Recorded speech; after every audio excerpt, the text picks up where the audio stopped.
Hey, everybody, welcome back to another episode of the Growth Capital Podcast. I am your host, Justin Dixon, and today we've got Tom Howell on the podcast. He is the founder and CEO of FancyAI. He is based in Austin, Texas, and he has built a business around generative engine optimization. So think of new school SEO versus what's going on in kind of the zero-click search world and all that. It's a very fascinating episode, especially for any small business owner that is spending a lot of time and money on SEO.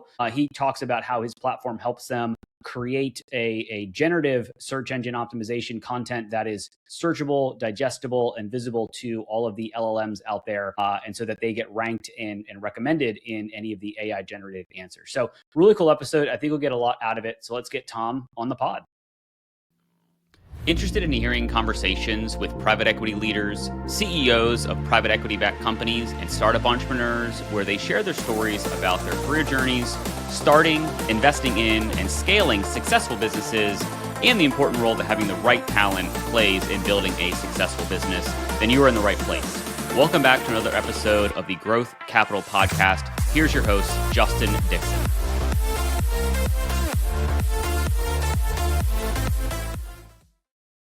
All right, Tom, welcome to the podcast. Good to see you. Hey, great to see you, Justin. Thanks for having me. Yeah, no, let's jump right in. Maybe you can give us a little bit of an overview of who you are, where you are, and what you're up to right now. Yeah, so I'm Tom Howell. I'm currently based out of Austin, Texas, and I'm the CEO of FancyAI. You can find us online at getfancy.ai. It's an exciting business. We are in the generative engine optimization space, so we help businesses become the answer or get recommended by the AI engines. So it's kind of the modern day SEO, but it's a lot more interesting and more dynamic. And so I've been working on this for about 2 years now, and that's Got it. So tell me a little bit more about that, because I've heard the zero-click search, stuff that is kind of ruining a lot of companies' marketing plans because they, typically you spend more money, you get more eyeballs and all that fun stuff, and now people are just searching for answers in ChatGPT or Claude or whatever the AI of choice is. So how does it work? Why is it such a big issue? Let's talk about some of the nuts and bolts. Yeah, so what a lot of companies are experiencing right now, I think that's a good place to start, is established companies have spent a lot of dollars over the years creating tons and tons of content. Mm-hmm. And that was the old search engine optimization game, as you create content both on your website and off your website and get a bunch of other sites to link back to you. And, that generally would reward you with good placement. And so you'd write all these blogs, and these blogs would have specific information about all sorts of different topics that were related to your business. But up pop the AI engines, and those Google answers that are AI answers that are at the top of every search now, those pretty much take all of that blog content that, companies spend all that time and energy creating, and it aggregates them into an answer that maybe cites you or maybe doesn't. But all of those clicks that used to be Google clicks are now turned into AI answers that a lot of times yield no clicks. And so the Gemini LLM has essentially stolen all that traffic and eyeballs from your website. So what people have experienced is their organic traffic and just the traffic that finds them naturally just continues to decline and decline to their site. And so as that's been happening, we've seen an emergence clearly of using those AI engines, whether it's Gemini or ChatGPT or Claude or what have you. And so as those AI engines, as those AI answers have emerged more and more, so is the desire to participate in that and be one of those answers. And so our platform essentially provides you with the strategy and the execution layer in order to actually get found by the AI engines and get indexed and ultimately win that business. Right now, it's starting to emerge as in the business mindset as something that they're going to need to pay attention to or they need to start doing now. But in a year from now, it's going to be absolutely essential. And the businesses that have jumped at this now are going to reap huge rewards. And the ones that wait, they're putting their whole business potentially in jeopardy. And so is it just a pay to play model? Like how does it work? So if I'm a small business, how do I compete to be the answer versus, my largest competitor that has maybe a 10, 20x budget than I do? Like is it a pay to play model? Yeah, it's really interesting. It's not, I wouldn't call it pay to play. It's organic the way Google search was organic. If you think about Google search outside of the Google Ads engine, all of the organic listings that are below the paid ads, those are rewarded based on content and relevancy to a topic and are ultimately free. And the Hmm. same thing exists here in the AI engines. If you do a really good job of making the AI engines understand who you are and the products and service you offer, you also can win those placements and not directly pay for them. Now, obviously, there's work involved and those things cost money. But I would consider this like probably the biggest real estate grab that we've seen, since the start of Google. And those placements are worth a huge amount of money, and the cost to win those placements is relatively low versus the future ROI there. Yeah. And so what are some of the nuts and bolts things that if somebody's listening to this and they, have spent a lot of money and time and effort on SEO, because SEO is, and I'm not a marketer, so you can probably explain it better, but it's not a quick fix. Like it's a build over time type of scenario. And so is this something that you can turn on, meaning like you kind of work with somebody like yourself and it just kind of clicks, or is this similar to SEO? You still have to put out a lot of content, but have that content be created in a way that is AI readable, because that's maybe your audience versus what it used to be, which is very keyword friendly and link backs and all that fun. Okay, so yeah, it's a good question. When you think about like what goes into it, there's two areas here. There's like, we like to think about it in terms of eligibility and visibility. And what eligibility is my site, is our current content even set up in a way or structured in a way where, or have the right information there where the large language models can actually see the information, interpret it, and understand that you belong in those answers. So that's kind of like step one, is figuring out how to make you more eligible. Mm. And then once you kind of conquer the eligibility side of this, then you can move on to visibility, is when you actually start to surface. So what goes into eligibility is your content structured and your website structured in a way that makes it easy for the LLMs to ingest your information. You hear people talk about things like the LLM TXT file, the schema markup, and then the content itself. Is the way you structure content for the LLMs is very different than what you used to do for SEO. The LLMs, they don't like a trust me bro approach to writing. They want something that's more specific. They want to see, if you're going to make claims, they want to see that those claims are backed up and verifiable and include data. They want to make sure that if you're in regulated industries, that the claims that you're making are legal and supported. So there's a lot that goes into structuring that content. And then kind of the fourth pillar is like this technical health piece. And that goes back to what was common in SEO, is like, how quick does your site load? Um, are there any like crawler blockers that are on the site currently? Sites that are managed and use a CDN like a Cloudflare can oftentimes have settings where their content is blocked for the LLM. Okay. So you may not even know it, but you're not showing because you just have some blockers on the crawlers in place. So that's kind of the first side of the coin of becoming eligible. And then, as you create that content, fix the site, and you'll start to see some visibility. But then visibility really comes from getting your message out there and making sure that you have third parties that are also talking about you. So the number one source that everybody talks about now is Reddit.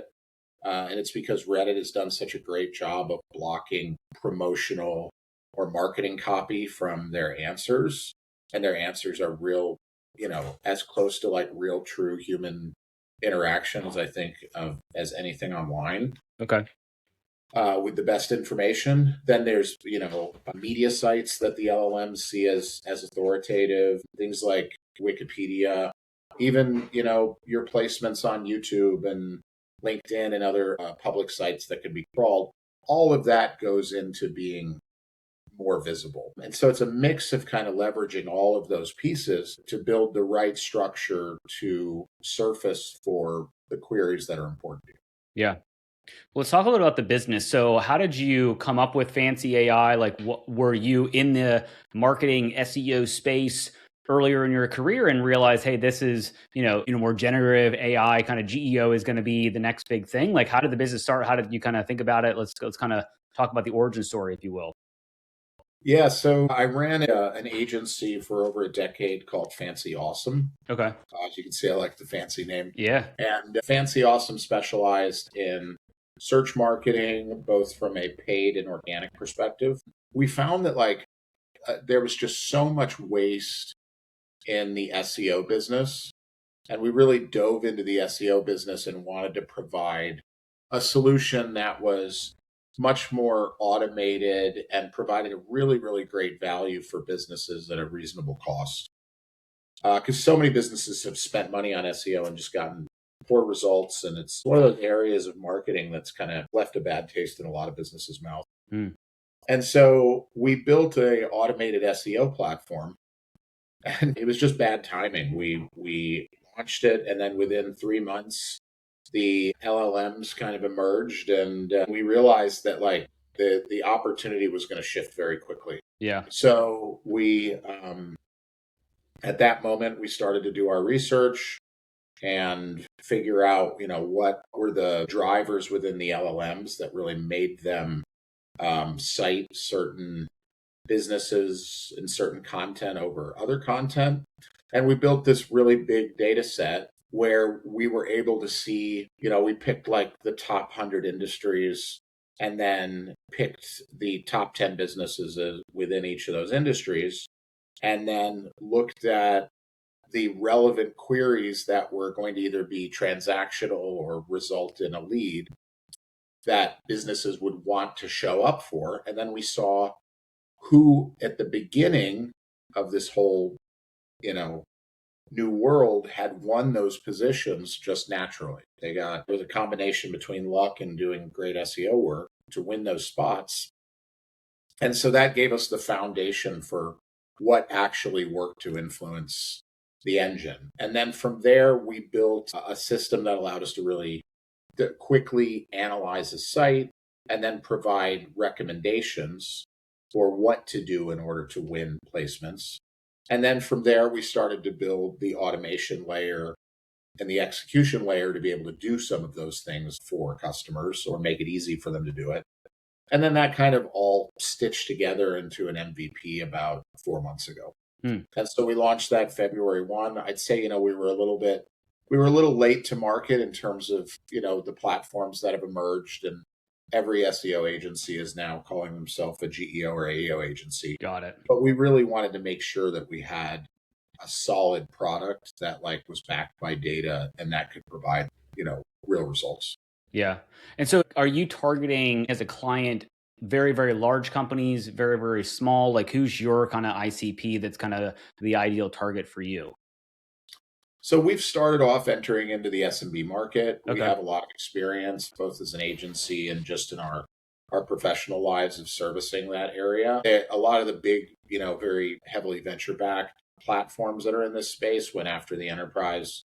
And we wanted to provide, small and mid-sized businesses a really great avenue to do this at a reasonable price. So, if I were to define our ICP, we work with a lot of e-commerce customers, home service businesses, legal, medical, those local businesses that just live or die by getting leads. Yeah. And then your kind of national footprint businesses that have regional locations. Got it. So, okay, that makes sense because a lot of like home services businesses, they pay to be on Angie's List, right? And they've got ads there. And so that's kind of their lead gen or whatever the, Thumbtack or any of these other platforms. So are you saying that this is an addition to or a replacement of some of the spend that they are using on those traditional kind of lead gen engines if you're talking to like a home services type business? Yeah, I think this is really going to become, right now, it's definitely an addition, but I see it as a replacement Mm, soon for those types of services like Angie's List you're talking about. And it's because these AI engines we're just scratching the surface of how people are going to leverage them. yeah. Like right now, it's essential to get your business indexed in them, or it's important, I should say. And it's going to be essential in the future because where we're going is this like agent to agent world where, and home services and those types of businesses are perfect for it. Any of your businesses rely on lead generation or phone calls to operate. Let's say you're a plumber, and the current state is somebody finds you, whether it's through AI search or Google or Meta or one of these service sites you talked about, like Angie's List, and then they contact you or they go to their website, they fill out a form, they make a phone call, and then you talk to the prospect, you book an appointment to show up, and then you sell the deal. Well, in the future agent to agent world, my phone has an agent in it. I'm going to say, hey, I need the best plumber in the area, the highest rated plumber that specializes in fixing leaks, and I need somebody to come over right now. Who's the best rated in my area? And then the agent in my phone will then go through and use the LLM to figure out who is recommended. Um, and then on the business's side, you'll communicate with the agent on the business's side through the LLMs. And then the two agents will negotiate with each other and identify the right one, pick it, book it. And in that situation, like there is no website involved. Mm, There is no phone call or lead that was filled out. It's like you either were there to be captured by and found by that agent or you weren't. And so what we want to do here is plan for that future state for businesses and make sure that they understand that that's where the world is going, and show them that like just because you have a functioning business with great lead sources now doesn't mean that that's going to exist forever. yeah. And these AI engines are critical for providing those connections to customers in the future. And yeah, I mean, it's just you're either going to be there or you're not. Yeah. Well, yeah, because I mean, a buddy of mine who owns a small HVAC contracting business, is he going to have to essentially mortgage his house to pay for enough influence or AI generated content or AI readable content to compete with the world of private equity who is jumping into the home services business and they're gobbling up all these small businesses? Like, I'm just kind of trying to think Yeah. about who these small guys are that are out there that are, they're grinding away. They've got a good business. They're getting a lot of leads from what they spend on Angie's List and all the other sources. How are they going to compete with private equity who is coming in to really gobble up a lot of these home services type businesses? Like, can working with somebody like you help them baby step into that world? Because they're focused on fixing pipes, not building an agent. Yeah, totally. Well, the good thing about working with a company like ours is we're in a situation where doing the right type of work to your site and to your business that trains the AI engines on who you are and on the services that you provide, if you do that better than the big dogs, you can compete even if you don't have as deep of pockets. Mm, This isn't Google AdWords where it's like the top bidder wins. right. This is just structuring your business appropriately online to be found and to answer the right questions. So, we have customers, and obviously the how competitive the market is drives the investment necessary. But a platform like ours starts at $500 a month and gives you pretty much everything you need in order to win those positions. And then if you need help with that, we offer a managed service layer where we can run the platform for you if you don't Mm, have the resources or the time to do it yourself. And then the real variable piece here is, if you're up against some larger companies and it's a really competitive space, getting some media placements and Reddit posts and these types of citations about your business are kind of the outside of the website are going to be the real differentiating factor. And the good news is most of those companies haven't done the work yet. So it doesn't take a whole lot to really start to surface in those answers that matter to you. yeah.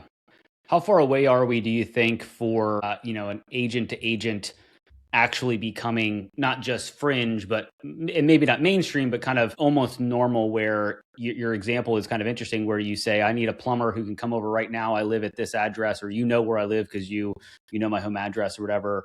And then you just hit a button, and then the agent that you have on your phone or whatever goes out and talks to another agent. Like where, I mean, I've not heard of anybody actually executing on that yet, but I could be just not aware. But like, where are we, and how long does it take to get to, a lot of people doing that? Maybe not everybody, but a lot.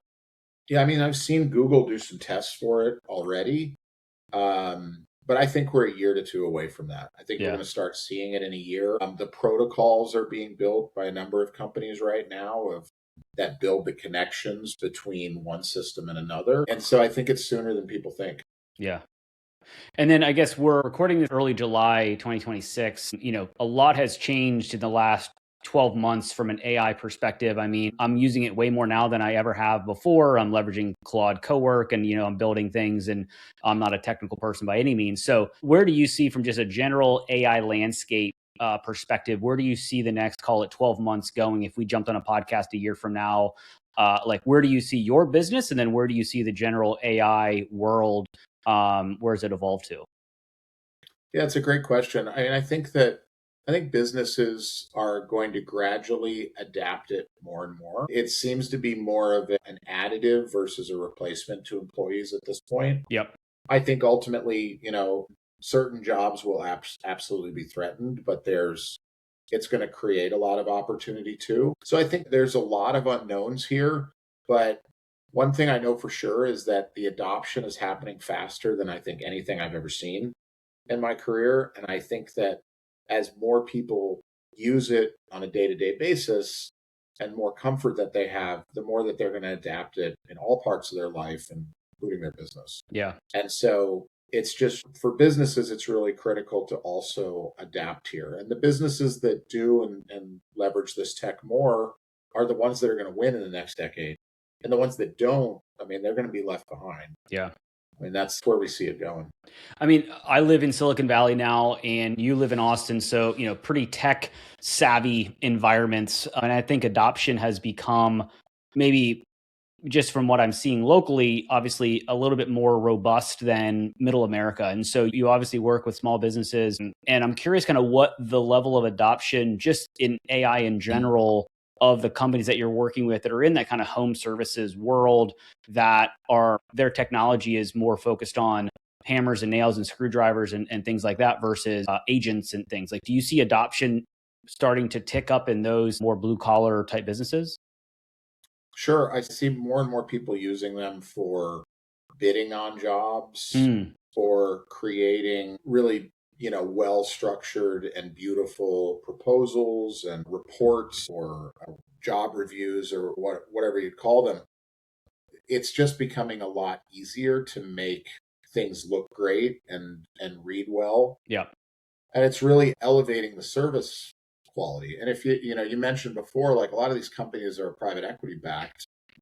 And you're right. And one of the things that private equity does when they buy one of these companies is they go in and they streamline the operations across the whole business. And one of those things that they streamline is they organize the sales playbook, they organize the product and the structure, and they make everything look great, right? All the Yeah. materials look great. Well, that's now, you don't have to have a private equity company that's spent, you know, hundreds of thousands of dollars on marketing or millions of dollars on marketing across their portfolio of companies over the last several years to figure out, the right way to do the business. All you got to do is ask Claude, and it's going to spit out essentially a best in class version of whatever it is you're trying to produce. So I'm seeing companies use more of those things. I think that there's going to be an emergence. It's so quick to create software products now that there's an emergence of tools that are coming out for these types of businesses. I've seen some software that recently that was like some really awesome AI enabled text and chat automation tools that allowed people to kind of like talk to prospects easier or find prospects easier and communicate with their existing customers as well. The CRMs are adding in a lot of AI that's making it easier to use and help identify prospects that are maybe that were lost, that it could still be good opportunities or, what have you. So I think what's happening here is business owners, as they start using these things and then have a positive experience, they just don't go back. Yeah. Right. Here, go ahead. Sorry. No, I was going to ask more about kind of how are you leveraging it now that you've got this new business, an AI business. So how are you kind of leveraging it as the founder to kind of make your life easier than maybe when you had your more traditional marketing agency? Yeah. I don't think I've made my life easier for sure. One of the things that I wasn't prepared for as a founder here is how quickly the AI world was going to move. Yeah. And, it's a lot easier to build software now. It's a lot faster. So in order for us to stay ahead of the competition, we have to move extremely quickly. Whereas companies used to roll out platform updates or big improvements, maybe they'd roll them out annually or once every few months. We're literally getting customer feedback, finding out what people like and don't like, and the services that they need within our platform. And we're building those things in days and sometimes deploying multiple updates to the platform a week. And so it's just moving at a much faster pace. And if you're not able to move at that pace, I feel like you're going to lose. So it's a whole different world. It's one I didn't think through well enough and really understand. It's very exciting. But yeah, I mean, things are moving quick and I don't think they're going to slow down. I think they're just going to keep speeding up. Yeah, one of the things I'm hearing from other small business owners, founders, some that are tech savvy, some that aren't, is kind of almost like burnout of trying to keep up with what's going on in AI and feeling like if you're not spending 5 hours a night coding in Claude, like you're way far behind just because of how much things are being updated. Like when you're talking to these small business owners, do they feel that same type of FOMO where it's like, if I don't do something, I'm going to be kind of left in the dust sooner rather than later? In the last 3 months, we've probably had 1,000 sales conversations with small businesses. And the general consensus I've seen, and look, we've also talked to some larger businesses and enterprise too. And the general consensus that I've seen is the large businesses in the enterprise, medium to large businesses and enterprise, they understand the wave that's coming. They understand that it's critical that their business, it gets into the AI answers now, and they are deploying resources for it. The small businesses are not reacting as quickly. They're saying, "Hey, yeah, I'm using ChatGPT more every day. I'm on Claude. I ask it questions." They're very basic new adopters. Yep. But they haven't rolled it out really to the business yet. And then from the work that we do, where we're helping them get found in AI, they haven't seen the impact to their business of not being in the AI search yet. So they're still a little bit hesitant to move, and it's because they haven't experienced the pain yet. And so what I mean by pain is I think in the next 6 months, a lot of those business owners are going to say, "Where's all my customers?" Right? Yeah. All those customers I used to get from my Google business listing and my organic search, and those things are just not going to be there the way that they used to be. And the ones that have positioned themselves well for the AI engines, they're going to start getting that traffic come in. And the ones that haven't, they're going to be sitting there going, "I got to do something now." And they're going to be behind the 8 ball, and they're going to have to move really quickly to do the work to their business and to their website and their online presence to start emerging and being found. Yeah. And so the SMBs are just not moving quick enough. And the one in, I'd say about 10%, so are. And so that 1 in 10 that are, those are the ones that are going to win their markets. Yeah. It's a great time to be competing against private equity because private equity, from what I've seen, is not moving quick enough on this either. So the small businesses, even if you're not a big boy, this is a really democratizing time right now for businesses because you can compete and you can compete on a pretty small investment. Yeah. And so other than kind of joining and signing up for you and your company services, are there things that small business owners can do now to, if let's assume they're already doing SEO, they've already like kind of done some of the old school kind of work. Is it as simple as just running your current SEO campaigns through an AI and saying, make this GEO focused versus SEO focused so the AI bots can read it better? Or like, what are some maybe simple takeaways that people can kind of start to do if they want to baby step into this a little bit before launching into working with a company like FancyAI? Yeah, so I'll give you a little anecdote. We had the benefit of launching this SEO product that I told you about earlier. Our automated SEO product was our first platform. And we had customers that are on that. We still do. What we did is all of those customers, we've now provided GEO strategy and services as well on top. But when we first launched, we took a subset of really friendly customers and we said, look, we want to do an experiment. We're going to take you off of the SEO platform and we're going to do nothing but the GEO services. And then I actually went and gave them a ton of free work and free services, and we kind of did it for them to make sure that it would get done quickly. Mm-hmm.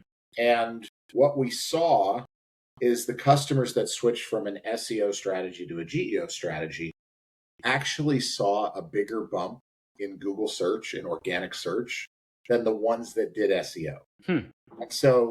And then not only that, the work that they did also started to help them emerge into the GEO, into the AI platforms. And so, we have some customers, like I said, that are still want to do some of the SEO work. And, we want to offer them the platform to do that. But we've coached everybody and are moving their strategies into the AI landscape. And we're actually moving all the tools from the SEO platform and moving them into the GEO platform. So this is kind of what we learned is that there is, frankly, from what we can tell, there's not a real reason to keep doing exclusively old SEO type services because they actually don't work as well as the GEO services, even for optimizing to organic search to Google. Got it. And it's a really fascinating reason why. I mean, the reason we think it is because Google's semantic engine used to just be about matching keyword to keyword, right? Somebody types in this, you want to show this. And then you want to have content that supports that. And then you want to have third-party sites that are linking into you also support that. So you have this chain of relevance for a specific keyword. And then you'd stuff keywords into content. You had a lot of for years, there was a lot of really poorly written content all over people's websites. But now Gemini, which is, Google owned and behind the scenes at Google, that's helping to run their search product. Gemini doesn't need to see a verbatim search term matched to know that that's what your site is about and that's what you do. Okay. So it appears that if you optimize to Gemini and optimize to natural language and to the things that people, what's interesting is what the AI wants to see is generally what people want to see too. If you optimize to that, you actually get a better outcome.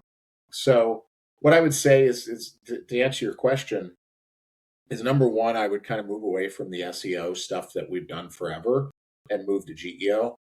And then I'd also say that look, you can sit and ask Claude, how do you optimize my website for GEO?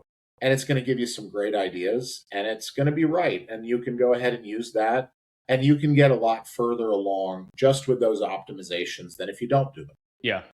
And in non-competitive spaces or in, markets that aren't super competitive, that might be enough to emerge and win your top positions. But if you're in a competitive market where you really want to win, leveraging a product like ours that has our own data set and our own AI that we've built to kind of optimize and supercharge this. If you're really serious about dominating your market, using a company like ours is probably the way to go. Yeah. No, I think it makes a lot of sense. I think there's so many new things that are popping up, with anything that's kind of all the AI updates and everything like that. It's hard to keep track, but I think leveraging experts like you in this area, I think would be actually helpful for some of these businesses that don't know where to start. And those are some practical ways to kind of get started.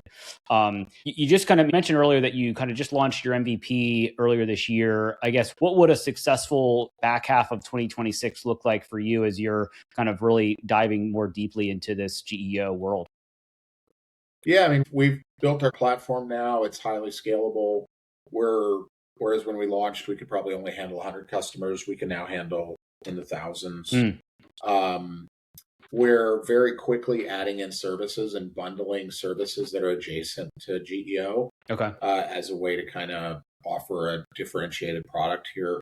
We're going to be offering social monitoring, the ability to make more social placements and build the types of citations people want to see. We're building an agentic layer where right now, we give you recommendations. We provide the automations to do a lot of the content creation and do the basic work for you. But there's still quite a few things that require human interaction there. And we're continuing to kind of chip those away and build agents around those. And any of those things currently, the business can either do themselves, or we at the moment have a managed service layer where we can facilitate those things. But, a year from now or a year and a half from now, I want this to completely be agentic, where you just come here, you connect your platform to your website, and then all your social sources, and we do all the work for you. Love it. Well, lots to do the back half of this year. It's been awesome to kind of learn about you and your journey with FancyAI and everything. I guess let's wind this podcast down the way we do all of them, with a 3-pack of questions that I ask every guest. So first question here is, what's a book that you've found kind of helpful or influential that you would recommend? My advisor the other day challenged me to read the Lean Startup again, which is, it's probably 20 years old at this point, or almost maybe 15 years old at this point. And it had been a long time since I picked it up. And I read it, and I was just blown away that all of the problems I've had starting my business over the last 2 years, it perfectly hit on each one and why I would run into that problem and how to solve it. And so even though I read this years ago, I clearly didn't remember it. And now reading it again, I was like, wow, if I'd have read this a year ago and it had been fresh in my mind, this would have saved me tremendous pain. So I can't recommend that book enough. Also, if I could just say one more, like him or hate him, he's all over the news at this point, but Peter Thiel's 0 to 1 is a great book to read for startup founders. Yeah. So I'd recommend that as well. I think Lean Startup is kind of one of those books that you can read it annually or every other year, and it'll hit differently depending on the season of your life and the season of your business and all that fun stuff. There's a lot of books out there like that are just, oldie but goodie, and they just kind of apply to a lot of different scenarios. So totally. Well, Justin, I wish that I'd have been smart enough to read it year over year, because it would have saved me a lot of pain and a lot of money. Yeah, I think a lot of people would probably say that about a lot of different books, that they would wish they would kind of keep rereading, because it changes their lives. So awesome. Second question here. What is your favorite thing to do outside of work? Well, in the wintertime, I love to ski whenever possible. I haven't been able to do it as much over the last few years with how busy I've been, but this winter I'm going to make an effort to go more and to take my daughter skiing and stuff. And in the summer, I just, whenever possible, love to go to the beach and get out on the water. Got it. Well, you got to get a little bit farther outside of Austin if you want to get skiing or a beach, frankly. Yeah, it's not not known for our skiing here. Yeah, for sure. Awesome. Final question here. Favorite vacation spot? I've really come to love the Bahamas. It's great. There's so many fun, cool places to go there. Caribbean, it just in general is great. And I went to St. Thomas also for the first time last year, and that was another one where I want to go again. So yeah, island. I don't know if you can tell, there's an island theme there. So Yeah, no, not a bad place to be. Yeah, for sure. Well, very cool. Well, Tom, it's been awesome to connect with you. If people want to learn more about you, FancyAI, want to meet up in Austin, what's the best way to connect with you? Go to the website, getfancy.ai. Also, if anybody has any inquiries, I'm more than happy to chat with other founders or business owners. You can reach me at my email address, which is tom@getfancy.ai, or feel free to send me a text at 929-264-6000. Awesome. Well, we will throw all that stuff in the show notes so people can easily access the website and email and phone and all that fun stuff. So, Tom, man, it's been great to have you on the podcast. I appreciate you sharing your story. Yeah, thanks again, Justin. Really, really appreciate it.